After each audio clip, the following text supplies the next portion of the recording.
உலக மகளிர் தினம் எதுக்கு கொண்டாடுறாங்க தெரியுமா? இந்த உலகத்துல பெண்கள் தான் பெருசுன்றதுக்காகவோ, பெண்களுக்கு முக்கியத்துவம் கொடுக்கறதுக்காகவோ இல்லை.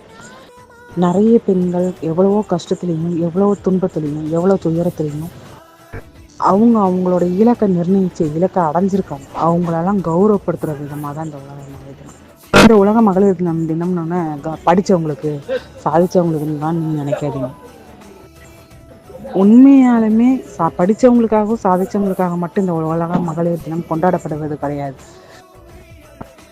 சரியில்லாத கணவனை வச்சிருக்கிறவங்களுக்கும் சரி, சரியாக வாழ்க்கை துணை அமையாதவங்களுக்கும் சரி, ஆனா அதையும் ஒரு பொண்ணு குடும்ப தலைவியாக இருந்து அந்த குடும்பத்தை ரன் பண்றா பார்த்தீங்களா, அந்த மாதிரி பெண்களை கௌரவிக்கிறதுக்காக மட்டும்தான் வருஷம் 365 நாள் படுற கஷ்டத்தை அந்த ஒரு நாளாவது அவங்கள கௌரவப்படுத்தணும், அவங்கள மதிக்கணும், சந்தோஷப்படுத்தணுன்ற ஒரே காரணத்துக்காக கொண்டாடப்படுறதாங்க உலக மகளிர் தினம்.